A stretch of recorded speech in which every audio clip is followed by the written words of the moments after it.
He came up the ridge on a Tuesday in March, clipboard under his arm, truck still running at the bottom of the drive. He looked at her flock the way commodity buyers always look at heritage sheep. Like he was doing the math and the math wasn't working. He offered 60 cents a pound, said the wool was off type, too long, wrong color, couldn't be blended into anything his buyers wanted. He wasn't rude about it. He said it the way you tell someone their car isn't worth fixing. Matter of fact, a little sorry, already moving toward the door. She said no. No argument, no counteroffer, just no. He drove back down the ridge, and she stood on that porch knowing full well what the neighbors would say. And they did say it.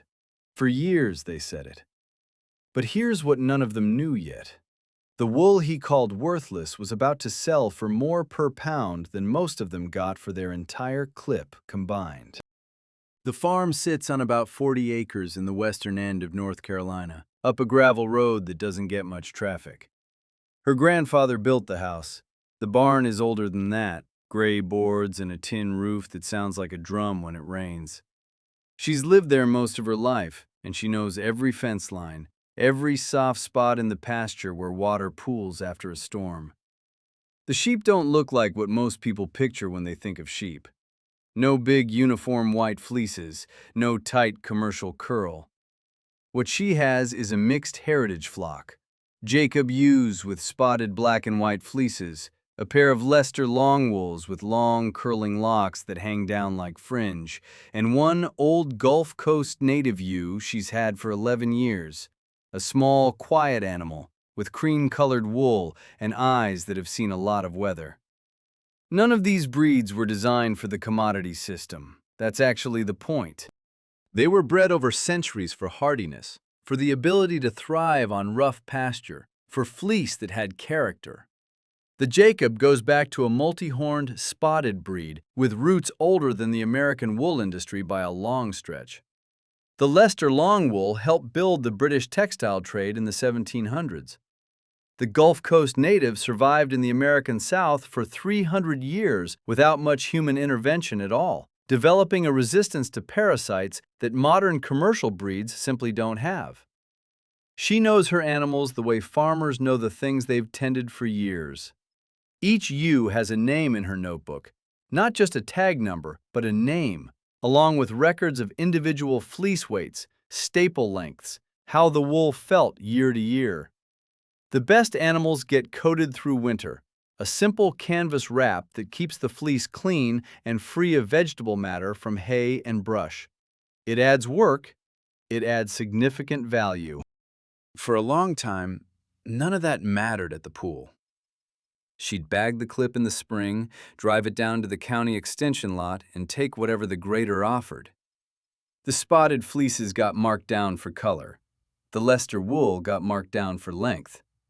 The whole lot got treated like a problem to be absorbed rather than a product worth paying for. 60 cents a pound was the last price she accepted. That's where this story starts. To understand why she got 60 cents, you have to understand what commodity buyers are actually trying to do. And the honest answer is, they're not trying to cheat anyone. They're running a system that was built for a specific kind of wool, and her wool isn't it. Industrial processing runs on uniformity.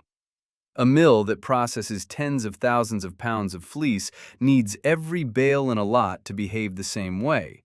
Same fiber diameter, same staple length, same color. When everything matches, the machines run clean and the output is predictable. The moment something falls outside the expected range, it slows things down or ruins the batch.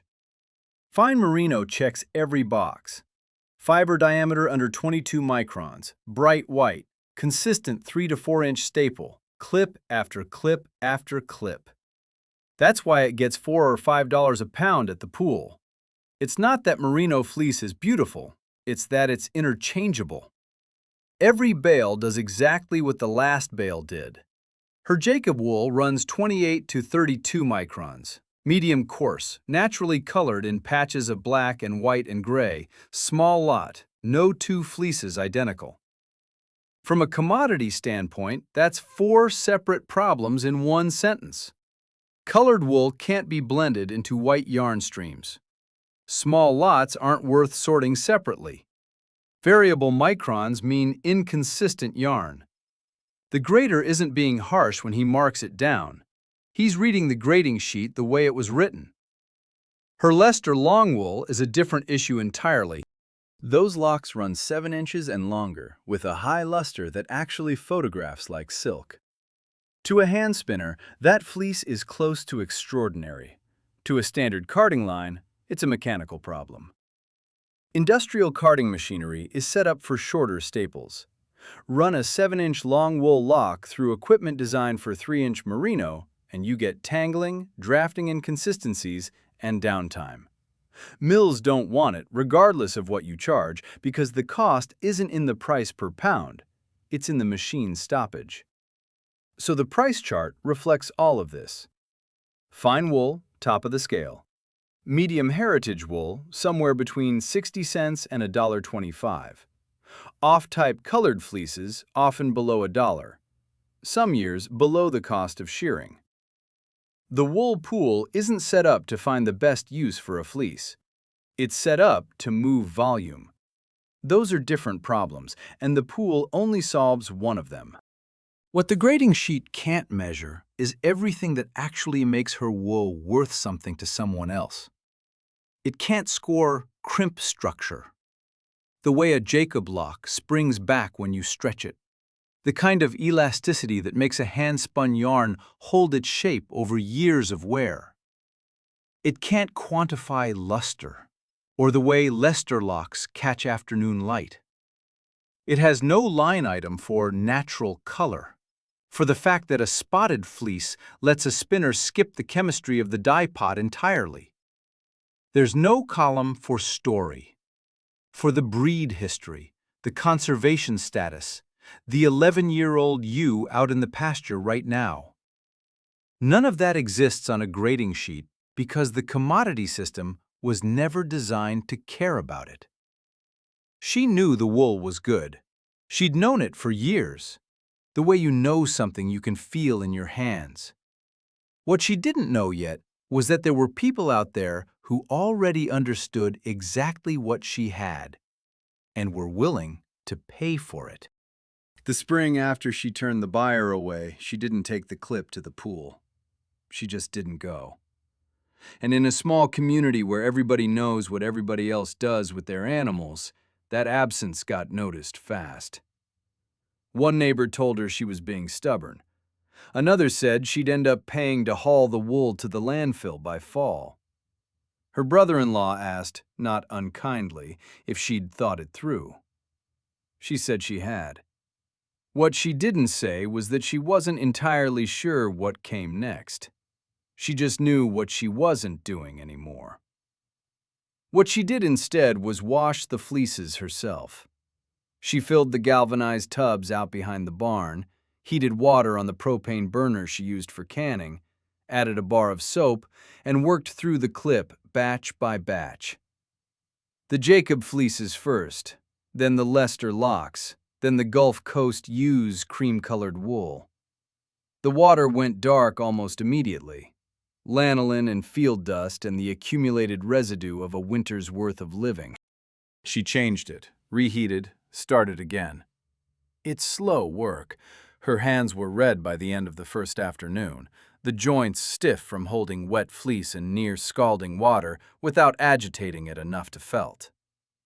She spread each washed fleece over the fence rail in the April sun and left it to dry, and by midweek the whole yard had that particular smell, clean wool drying in warm air, a little like wet grass, a little like nothing else.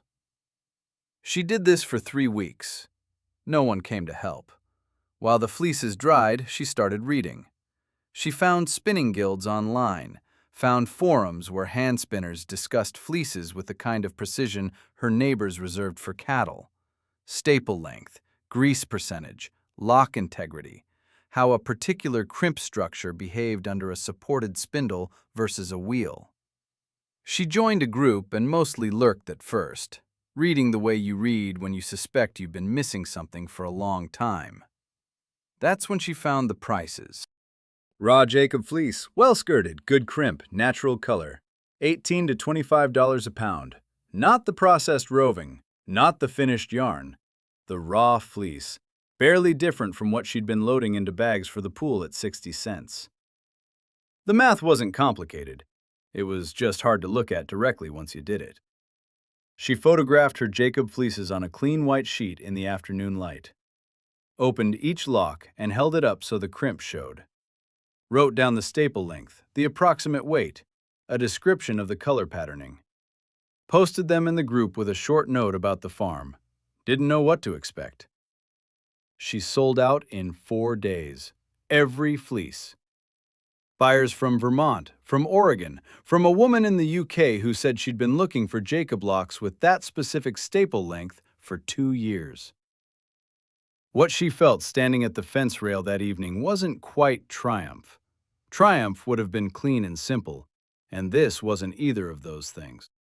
It was closer to a slow anger, not at any one person, but at the accumulated years of being handed a number and told that was the value, because there was no other number available. The pool price had always been the only price. And it turned out the only reason it was the only price was because she'd never looked anywhere else. One sale, though, doesn't settle much. She knew enough not to treat 4 days in an online group as a business plan. The question now was whether it held, whether this was a real market or a lucky week. It held. The spinners who found her that first week didn't buy on impulse. These aren't people who click purchase on a fleece photograph because it looks pretty.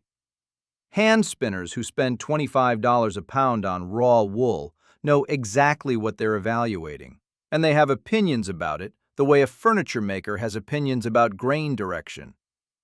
So the question worth asking is, what did they see in her fleeces that the commodity grader couldn't? Start with the skirting. Before she photographs anything, before she writes a single word of description, she goes through each fleece by hand and removes everything that doesn't belong. The belly wool, which is short and often felted and useless for spinning. The tags, matted clumps near the back end that no amount of washing fully redeems. Every second cut, the little snippets of fiber that come from a shearer going back over the same patch twice, which look harmless, but break up the drafting process and frustrate spinners to no end. She pulls the neck wool separately because it often runs shorter than the body fleece. By the time she's done, what's left is clean, consistent, ready. Spinners online started using a specific phrase about her fleeces. Ready to spin. No picking through tags, no sorting out second cuts, no holding a lock up to the light looking for breaks. You open the bag and it's done. That's not standard. Most raw fleeces, even good ones, need an hour of prep work before you touch a wheel. Hers don't. That hour has a dollar value, and buyers price it in. Then there's the crimp in the Jacob wool specifically. Crimp is the natural waviness in a wool fiber, and in her Jacob ewes, it runs deep and even. A tight, springy wave that means the finished yarn has memory. It wants to return to its shape. Knitters and weavers pay attention to this because a yarn without good crimp goes flat after washing, loses its stitch definition, starts to look tired. A spinner in Vermont wrote to her after that first purchase to say it was the best Jacob fleece she'd worked with in 10 years. And that's not a casual compliment in those circles. That's a purchasing commitment. The Leicester Longwool is a different selling point entirely. Those 7-inch locks have a luster that doesn't come from processing. It's structural, built into the fiber itself. Hold one up to a window and it catches light the way a piece of raw silk does, with a slight sheen that moves as the lock moves. Indie dyers started requesting them specifically because high luster long wool takes color differently than a matte medium wool. The dye saturates deeper. The finished skein has a depth that short staple fiber can't replicate. A dyer in Asheville contacted her about buying Leicester locks in quantity for a colorwork project. She'd never had anyone contact her about buying more. The natural color in the Jacob fleeces deserves its own mention because the commodity system treated it as a defect and the artisan market treats it as the whole point. Spinners working in the slow fiber tradition are often specifically trying to avoid synthetic dye chemistry. Natural colored fleece lets them spin and knit in shades that come from the animal itself. Warm browns, cool grays, the particular mottled black and white of a spotted Jacob that you genuinely cannot replicate with a dye bath. The color variation that disqualified her wool from the pool is the same variation that makes a hand knitter willing to put it on a waiting list.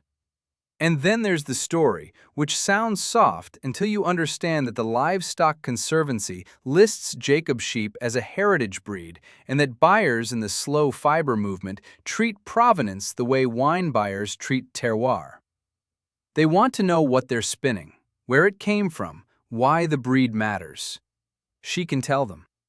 A 40-acre ridge farm, a grandfather's barn, an 11-year-old ewe who has never needed a vet for anything more serious than a minor cut. That's not marketing language. That's just the truth about her farm. And it turns out, the truth is worth something. By the second year, she was getting $22 to $28 a pound for raw fleece. Washed locks were selling above $35. Compare that to 60 cents and the math becomes almost uncomfortable. Knowing what your wool is worth and building a market around it are two different problems. She'd solved the first one. The second one took longer. The online sales were real, but they had a ceiling.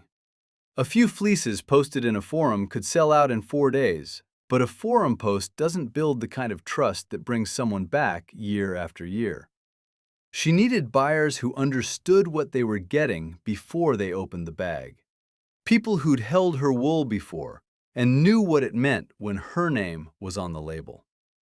That meant going somewhere those people already gathered. Maryland Sheep and Wool runs every May outside of Baltimore, and it pulls in tens of thousands of spinners, weavers, and fiber artists from up and down the East Coast. She loaded her pickup with everything she'd washed and skirted that spring, drove up the night before, and set up her table in the dark with a flashlight and a borrowed canopy. She wasn't sure what to expect. She'd never sold at a festival before. She'd brought enough fleece to fill the truck bed and quietly wondered if she'd be driving it all back home. She sold out before noon on the first day. What she understood by the end of that morning was something the online sales had only suggested. People buy differently when they can touch. A spinner who might hesitate over a photograph will pick up a Jacob fleece, pull a lock open, feel the spring in it, hold it to the light, and make up her mind in about 30 seconds. The wool sells itself once it's in someone's hands. Her job at the table was mostly just to answer questions about the farm. The repeat customer problem, which had felt like the hard part, turned out to solve itself. Spinners who found her at Maryland came back the following year. Some of them started reaching out before shearing. One woman sent a message in January asking if she could reserve the same Leicester used fleece she'd bought the previous spring. And then another. By February of the third year, the entire clip was spoken for before a single sheep had been shorn. She started taking deposits in January just to manage the list. A spinning guild in Asheville contacted her about a bulk buy, enough Jacob roving for a collaborative weaving project one of their members was organizing. It was the largest single order she'd ever gotten, and she had to turn it away. Didn't have enough to fill it without shorting the spinners already on the list. That was a strange moment, having more demand than supply for wool that a county grader had valued at less than a cup of coffee. 3 spinners now pay her a flat annual fee and in return receive the complete fleece from a specific animal on the farm. Not a generic fleece from her Jacob ewes. The fleece from one particular ewe, the same one every year. They've named the sheep. They ask after them in messages. One sends a photograph each fall of whatever she's knitted from the previous year's clip, and the sweater is always wearing the Jacob's exact spotted coloring. Eventually, the neighbor who told her she'd end up hauling it to the landfill asked how she was moving the wool. She told him fiber festivals, online, direct reservations, a waiting list she couldn't always fill. He asked about the price. She told him that, too. He was quiet for a moment and then said he'd never heard of anyone getting that for wool. She said she hadn't either until she looked. He drove home without saying much else. But he came back a few weeks later with questions, which meant the price had been sitting with him. That's usually how it starts. The money is real now. She's not going to pretend otherwise. But somewhere in the second year, the records she was keeping started to change. And that change tells you something about what this actually became for her. She'd always tracked fleece weights and staple lengths. That was practical. Knowing which ewe produced the cleanest clip, which one's wool ran shorter than the others, which animal justified the extra work of coating through winter. But she started adding columns, bloodlines, lambing notes, which traits each ewe passed to her daughters. The notebook got thick fast, and it wasn't because the market demanded it. The Livestock Conservancy maintains a watch list of heritage breeds in the United States, and Jacob sheep sit on it. So does the Leicester Longwool. So does the Gulf Coast Native. These aren't obscure animals. Jacob sheep have been in North America for over a century. But their numbers are low enough that a coordinated effort is required to keep the genetics diverse and the populations stable.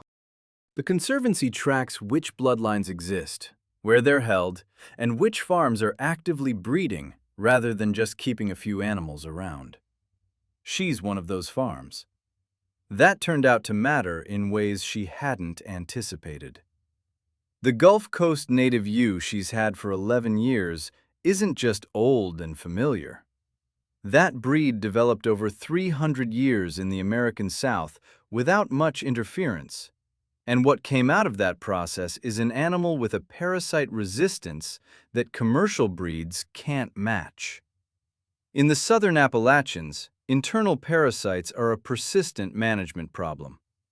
Commercial flocks address it with chemical dewormers on a regular schedule. The Gulf Coast Native largely doesn't need that intervention. The resistance is genetic, built in, a trait that took centuries to stabilize and could disappear in a generation if the breeding population drops low enough. She's one of maybe a few hundred people in the country maintaining that bloodline right now. That's not a small thing. If the industrial system ever needs that resistance, and there's a reasonable argument that climate change makes it more likely, not less, it exists because people like her kept it alive when the commodity market gave them no financial reason to do so. The Livestock Conservancy runs a program called Shave 'em to Save 'em, which asks fiber artists to document their use of conservation breed wool and earn recognition for it. Her buyers can register their purchases. A spinner in Maine who buys her Jacob fleece isn't just making a sweater. She's on record as part of an active preservation effort. Some of her customers care about that a great deal. The conservation angle is part of why they choose her farm over the dozens of other small flock sellers online. She started describing the program in her fleece listings. Response to it surprised her. What the commodity system had no category for was this: a small farm holding genetic material that the industrial system had spent 60 years quietly discarding as economically inconvenient. No grading sheet has a line for adaptive traits. No pool price reflects 3 centuries of selection pressure. But the value is real. And it turns out some buyers already understood that long before she did. The third winter was the hard one. A ewe she'd had for 6 years went down in January. Some combination of cold and a respiratory infection that moved faster than she could get ahead of it. She found her in the corner of the barn on a Thursday morning, already gone. That's the part of farming that doesn't get easier with experience. You just get better at not letting it stop the day's work. She buried her in the field behind the barn, marked the spot the way she always marked them, and went back inside. 2 weeks later, a section of fence on the east side blew down in a windstorm, and getting the flock contained cost her most of a Saturday and one split knuckle. The truck needed brake work she'd been putting off since October and couldn't put off anymore. February felt long. She's not somebody who complains about any of this, which is part of why the neighbors misread her for so long. Quiet persistence looks like stubbornness from the outside, especially when the results aren't visible yet. But by the end of that third winter, the results were visible. The wool income that year covered shearing costs, covered the hay she'd bought in November when her own pasture ran short, covered the brake work on the truck, and left something over, not a lot, but enough that she noticed it sitting in the account in a way it hadn't before. That was new. In the years she'd been running the clip to the pool, wool had been a small offset against the cost of keeping sheep, not a real contributor. Now it was contributing. The math on the flock had quietly changed. Word of that gets around. Not loudly, nobody calls a meeting, but in a community where people pay attention to who's doing what with their land, the change in her situation was legible, even without a conversation about it. The neighbor with the commercial operation, 300 head of commercial crossbreds, white fleeces, everything the pool wanted, took $1.10 a pound that spring, which was better than some years. He mentioned it at the feed store the way you mention a decent price. Not triumphant, just noting it. She ran into him a few weeks later and showed him what her last fleece sale had brought. Not to make a point. She did it carefully, the way you share information with someone you've known for 20 years and don't want to embarrass. He looked at the number. He didn't say anything for a moment. Then he said he didn't know wool sold for that. She said it didn't, at the pool. 2 younger farmers from the other side of the county drove up the ridge that spring to ask about what she was doing. She spent an afternoon with them at the barn table, walking through skirting technique, how to photograph a fleece so the lock structure shows, how to write a description that tells a spinner what they need to know without overselling. She gave them the name of the online group where she'd made her first sales. She told them the same thing she'd told her neighbor. The price you're being offered at the pool isn't the only price that exists. It's just the only price in that room. For years, she'd been the woman on the ridge with the odd-looking sheep and the stubborn streak. That was the story people had for her. They needed a new one now, and she could feel them working on it. She didn't mind either version, honestly. She just kept better records than both of them gave her credit for. The neighbor who went quiet when he saw her price per pound wasn't wrong to be surprised. The gap between 60 cents and $28 for the same animal's fleece isn't a rounding error or a niche anomaly. It's a structural feature of 2 systems that share a raw material and nothing else. The commodity system isn't broken. That point is worth making again because calling it broken implies it was supposed to do something it's failing at. It isn't failing.